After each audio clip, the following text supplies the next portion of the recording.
for the territory and staff. First, I must say that I do appreciate when we are attempting to expand tourism products here in the territory. Anything that could assist with even assisting with our marketability, I do support. I want to ask a little bit about the moorings. That's my first set of questions.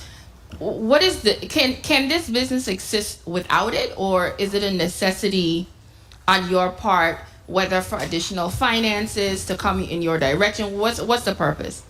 Richard Baranowski, Lime Out. The reason for the moorings is to minimize impact on the seafloor. A traditional anchor is more like a plow moving through the ocean floor, whereas these helix anchors can be laser pointed to a point where we know there's going to be zero negative effect. It also makes ease of use for the captains who are going to be patronizing the business. So it's easier for them, and it makes it a lot easier for them to not hurt the environment. Like I said, a traditional anchor would be like, it's like putting a plow through the seafloor, whereas the helix anchors are laser pointed to an area that won't Okay, have so any this also helps the system. Yes, it makes it easier for everyone and less of an impact. Okay. I wanted to ask something. I do support the fact that you're before us and you're willing to step out and have a number two for a successful part for number one. But when I heard Lindbergh Bay and I read through the testimony, I get a little bit. You had in the testimony when you said you have partnerships and you're connected with individuals that are already there.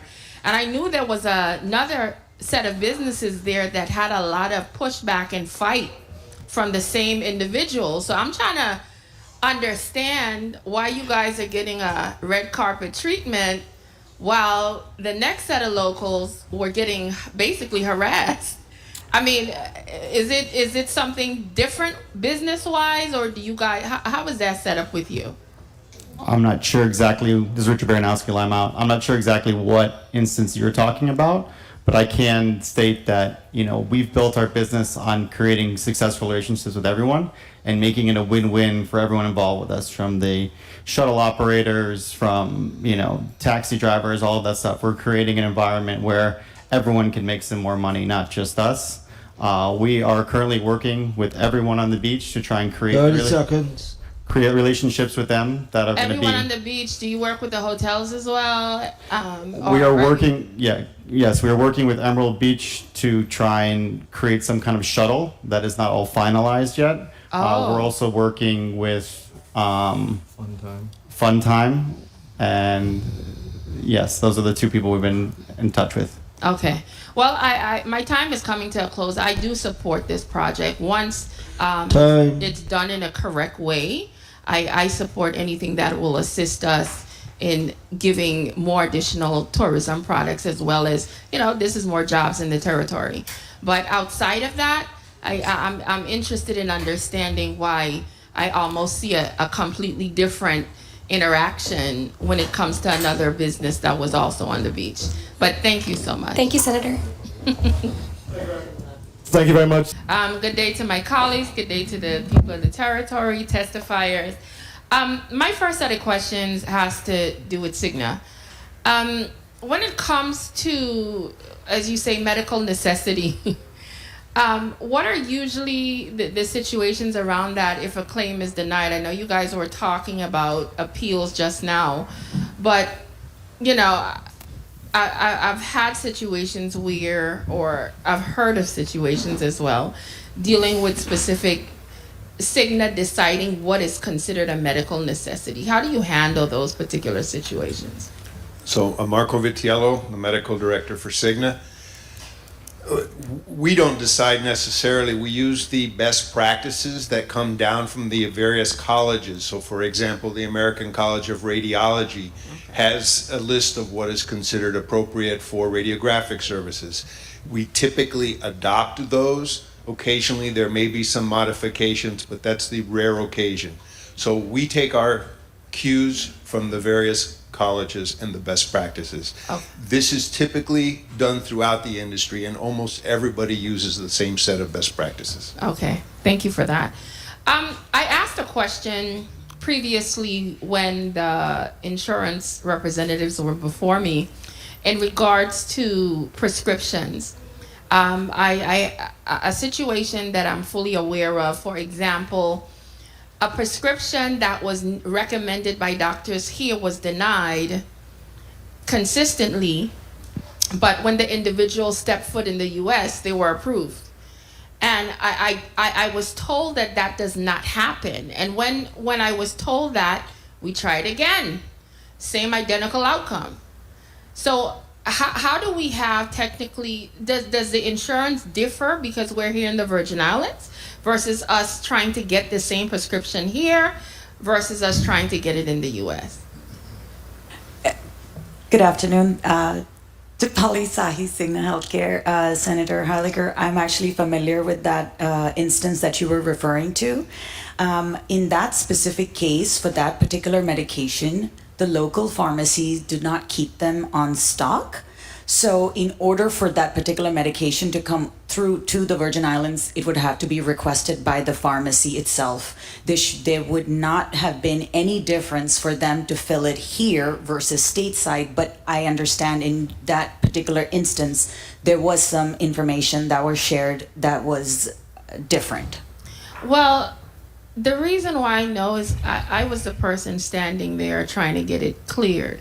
And they did call in advance. We waited 3 days to get approval and it was denied twice. And only when the individual would travel to the US did they get approval. And when you guys had told me no the last time, we tried again because, you know, there are situations where people want to stay home. They don't want to have to potentially go to the US to get medication that could alter their entire lives. And unfortunately, that's the situation we had to do with that family member for them to get the medication they needed, because the one that they could get here in the territory that was not denied was giving them some bad reactions. The other one wasn't.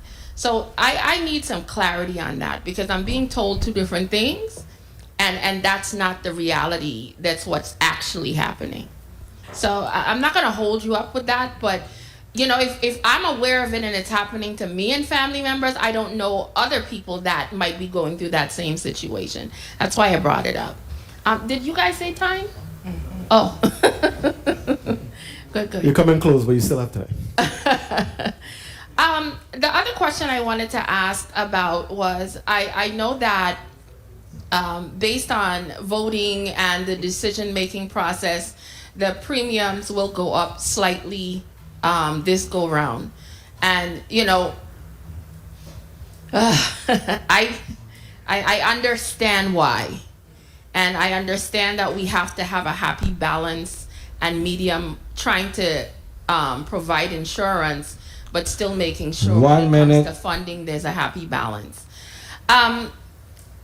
When it comes to those increases, what is it you think that we can do as a government and even as patients participating that could potentially in the future could possibly get that reduced? Because, or is it even possible? That's what I would like to know. Beverly Joseph, chairperson. Senator, that's a very gray area, and I'm gonna say no, it's because it's accountability on the members. Okay. You can't go to the doctor when it's critical. Your body gives you signs. Stop, I keep saying it, stop thinking everything is gas. The pain is not stress because you had a bad day. Sometimes you have things going on in your head. It could be a tumor, it could be, you know, a blockage. You gotta stop putting off stuff. You have a plan that gives you great preventive measures. Utilize it. Formulate a relationship with a PCP and go to the doctor. But we go when it's late, and even though we know we have a family history of cancer or diabetes, we choose to live free. And then when the damage is done, the insurance gotta pay. And when it pay, it's gonna pay big for that treatment. Yes. I understand that. So the onus part of it is on us as the patients and the clients. Correct. And Division of Personnel has asked the governor, which he has, when we have administratively for you to go to when the vans comes out to the different agencies to come and participate with the health expo so you could get the knowledge and the tools. And believe it or not, some still don't come. Some are not participating.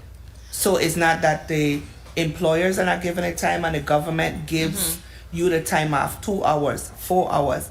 Gotta utilize it. Exactly. And you're not. Well, I know my time was called, but I do know that van is a positive thing. 'Cause I utilize it often, and because I did participate, I literally changed my whole vitamin regimen, included a lot of things that I didn't even know I was missing as a 51-year-old. So I do appreciate it. But thank you so much for the additional time, Mr. Chair. Thank you very much. Good day to my colleagues. Good day to the people of this territory. Good day to staff.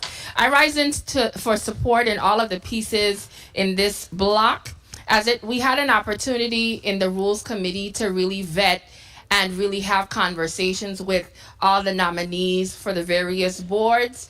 As it relates to Mr. Roy Moorhead for the Parole Board, Mr. Damian Cartwright for the Virgin Islands Board of Land Use Appeals, Mr. Xavier A. Acevedo for the Virgin Islands Power Authority Governing Board, and Ms. Sophia George, PhD, for the Virgin Islands Hospital and Health Facilities Corporation Board of Directors. I hope that my yes vote today will be giving these people an opportunity to go on these boards, to help these boards in a way that at the ultimate time that it will benefit the people of this territory. As it relates to 360185, we had an opportunity to hear Limeout 2 share with us what their vision is for this particular project. While I do support the project, I think that there has to be some type of parity and fairness across the board, how we deal with different vendors here in the territory. 1 minute. Because it seems that while one was given a red carpet rollout, another local business was taken to task and attempted to strip them away from the same identical beach. Fair is fair. As it relates to 360101, I am in support of this. As you know, we have had discussions here on the Senate floor about the backlog as it relates with our court system. And this piece of legislation is going to assist with keeping judges in place 30 seconds. so that we could get some of these court cases moving forward.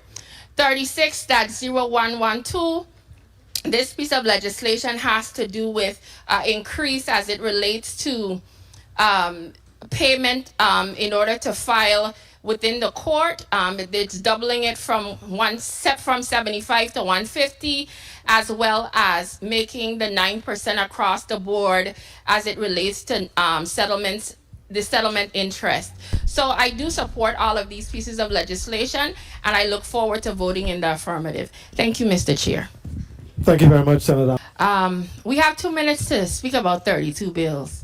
I don't think it's possible. So I would just like to say thank you to the Finance Committee, as well as my colleagues, for all the hard work. As you know, as members of this institution, part of our jobs is to make sure that we put forward a balanced budget. So all the hard work that has been put forward, we look forward to voting on several pieces here before us. I want to say that all the hard work and due diligence that's taking place here in this institution to find money specifically for things to pay our people in this territory to get their raises, to make sure we cover the additional funding necessary for the increase in the insurance. You know, we had especially a piece of legislation 36-0174, an act providing for an appropriation of the General Fund Treasury of the Government of the Virgin Islands, rating this one specifically amending Title III Virgin Islands Code, requiring legislative approval for the employee retirement system. That one is a very important one as it relates to making sure that a lot of things are covered. I want to speak on 360189. That has to do, we had several testifiers here in regards to our health insurance. As you know, this is a very vital part as it relates to us here in the territory. The employees, I know at times we are very supportive of the help that we do get because we do have insurance, because no one knows when something is going to happen to us. But the security of having that insurance, I definitely have to say it's a blessing. And as a member of this institution, I will continue to make sure that that is offered to our territory and make sure that we find our part of the money to make sure it's funded. Last and not least, I would like to say thank you to my colleagues for the override of the piece of legislation as it relates to the expungement of records if you're acquitted. I think that this piece of legislation really helps those because we did not change anything in the law except to say that it's for automatic expungement for individuals once they're acquitted or dismissed with prejudice, mean that it will never be called again. That simply means that individuals no longer have to come up with funding to go to the court to ask them to do something that our code already says must be done once you require it. We left in place the options for the judges to make their decisions if there are other alternatives. But at the end of the day, this is an excellent thing, and I thank my colleagues for the support. Thank you very much, Mr. Chair, for the time. Thank you very much, Senator Francis. As you guys are aware that the line of credit, which was amended down to 100 million, got amended up to 150 million, with 50 of that to be utilized for government operations of the government. How does this distinguish between the 100 million that was for this disaster recovery, separating the two because it was the same line that we increased? That's what I need clarity on. I reserve the balance of This is the remaining time for Senator Francis Heiliger. 40 seconds. 40 seconds. Senator Francis, you may proceed with your... Thank you very much, Mr. President. The line of credit was extended not just to $100 million, but actually to $200 million.